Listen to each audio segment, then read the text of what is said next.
Alors, salut à tous, j'espère que vous allez super bien. D'accord, donc je suis là encore avec un très puissant livre, un bon livre, le cadran de cash flow.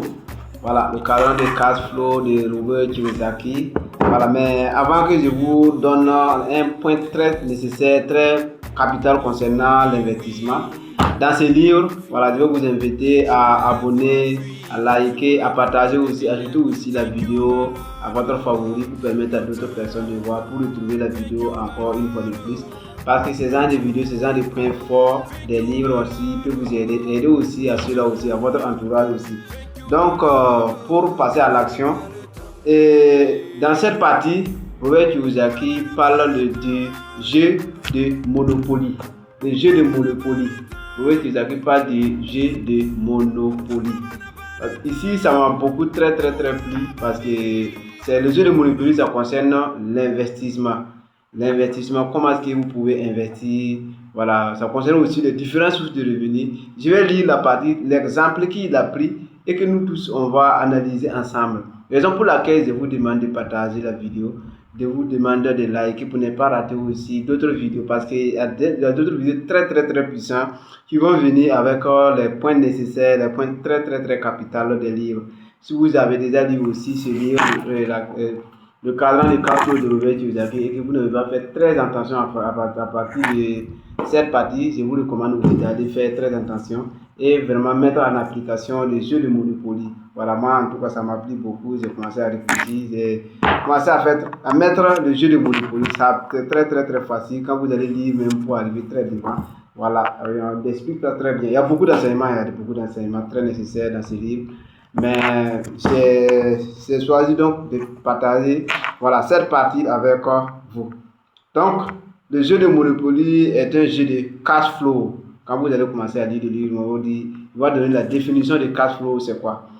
Par exemple, si vous avez une maison située sur un terrain qui vous appartient et que vous touchez 10 dollars, ça veut dire que si vous achetez une maison située sur un terrain et la maison vous donne en location, si vous donnez 10 dollars par mois ou soit 10 dollars par semaine, ça veut dire que sur 10 dollars, la maison là vous donne chaque mois, vous avez 10 dollars. Cela représente un cash flow mensuel de 10 dollars. Donc par mois, vous gagnez un cash flow, un argent supplémentaire de 10 dollars par rapport à votre salaire initial. Sur votre salaire initial encore. Maintenant, si deux maisons ça fait 2 dollars. Donc vous avez deux maisons, une maison ici et l'autre maison ailleurs. Chaque maison 10 dollars, 10 dollars. Donc deux maisons 10 dollars. Trois maisons, ça va combien? 30 dollars. En un hôtel rouge de 50 dollars. Un hôtel rouge de 50 dollars. Ça veut dire que vous avez votre première maison, ça fait 10 dollars. Deuxième maison, 20 dollars. Troisième maison, 30 dollars. Donc, tu vas faire 10 dollars plus 20 dollars plus 30 dollars. Tu vas faire une hôtel rouge de 50 dollars. Donc, vous avez un cash flow mensuel de 50 dollars. Donc, ça veut dire que c'est la totale des trois maisons. Première maison, deuxième maison, troisième maison. Tu vas égal à une hôtel rouge. Hôtel rouge, c'est la somme du cash flow qui est de 50 dollars. Écoutez très bien. Plus le nombre de maisons vertes et d'hôtels rouges est élevé, plus important est le cash flow. Nombre de maisons vertes, ça veut dire que votre petit investissement, c'est ce qu'il appelle le nombre de maisons vertes. Maintenant, le total, c'est ça de faire l'hôtel rouge. Plus le nombre de maisons est élevé et le nombre d'hôtels rouges est élevé, plus important est le cash flow. Ça veut dire que votre cash flow, votre source de revenus augmente. Et le cash flow, moins vous travaillez. À partir de ce moment, vous ne travaillez plus beaucoup, moins vous payez d'impôts, plus vous êtes libre.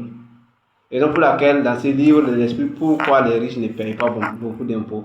Voilà pourquoi les pauvres se plaignent parce qu'ils payent beaucoup d'impôts par rapport aux risques. Quand vous allez lire le livre, vous allez comprendre très la différence. Donc, c'était le point très nécessaire. Cherchez à lire le livre, c'est très important. Merci.